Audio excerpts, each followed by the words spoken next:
Hello friends, welcome to খেল দুনিয়া। মোহনবাগান সমর্থকদের জন্য সুখবর। আগামী 29শে জুলাই মোহনবাগান দিবসে মোহনবাগান ক্লাবে আসতে পারেন ডিমারিয়াকে তোমরা সবাই চেনো, মেসির সতীর্থ আর্জেন্টাইন ওয়ার্ল্ড কাপ জয়ী দলের সদস্য। এই প্লেয়ারটিকে তোমরা এবার চোখের সামনে দেখতে পেতে পারো যদি সব কিছু ঠিকঠাক থাকে। আগামী 29শে জুলাই মোহনবাগান দিবসে মোহনবাগান ক্লাবে ডিমারিয়ার আসার সম্ভাবনা উজ্জ্বল। এক বছর আগেই তোমরা দেখেছো যে আর্জেন্টাইন আরেক গোলরক্ষক, তিনিও কিন্তু ওয়ার্ল্ড কাপ জয়ী দলের সদস্য ছিলেন, এমি মার্টিনেজ, তাকেও মোহনবাগান ক্লাবে নিয়ে আসা হয়েছিল। তো এবার ডিমারিয়াকে আনার পালা, সেটা কিন্তু অনেকদিন আগেই শোনা গিয়েছিল, তবে সমস্ত কিছু ঠিকঠাক হয়ে গেছে। ডিমারিয়া হয়তো আগামী 29শে জুলাই মোহনবাগান ক্লাবে পা দেবেন।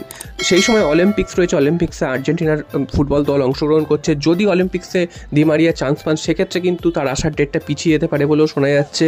যদি তিনি অলিম্পিক্সে যদি তিনি সুযোগ না পান বা তিনি না খেলেন, সেক্ষেত্রে কিন্তু আগামী 29শে জুলাই মোহনবাগান ক্লাবে এই তারকাকে তোমরা কিন্তু চোখের সামনে দেখতে পাবে।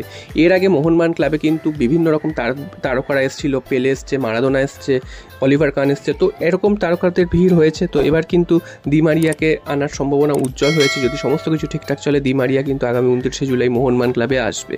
এরপর চলে আসে আরও একটা খবরে, সেটা হচ্ছে আইএসএলে রেকর্ড করলো দর্শক সংখ্যার বিচারে মোহনবাগানের কিন্তু টোটাল 13টা হোম ম্যাচ মিলিয়ে প্রায় 5,06,739 জন লোক মাঠে এসেছিলেন।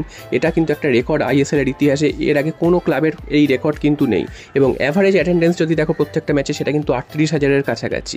তো এমনিতেই মোহনবাগানে 30,000 করে লোক আসছিল অন্যান্য ম্যাচে, তবে লাস্ট 3টে ম্যাচে কিন্তু 62,000 বা 60,000 প্লাস লোক এসছে। তো সেখানেই কিন্তু এই অ্যাভারেজটা বেড়ে 38,000 হয়ে গেছে এবং দর্শক সংখ্যার বিচারে 5 লাখের গণ্ডি ছাড়িয়েছে।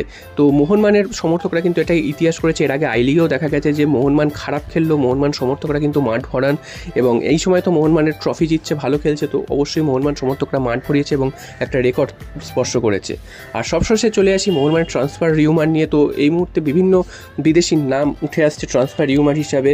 তো তোমরা জেমি ম্যাকলারেনের নাম শুনেছো, তার সাথে ডিল তো প্রায় কনফার্ম হয়ে গেছে। তো এবার আরও একজনের নাম কিন্তু উঠে এসেছে, যদিও তার সাথে ডিল কনফার্ম হয়েছে কি হয়নি সেটা কিন্তু এখনও কনফার্ম নয়, বা একটা রিউমারের পর্যায়েই রয়েছে এবং বিভিন্ন জায়গা থেকে এই নিউজটা উঠে এসেছে। সেটা হচ্ছে ব্রায়ান কার্লটাক। এই নামটা এর আগেও তোমরা শুনেছো, এই নামটা কিন্তু এর আগেও উঠে এসেছিল।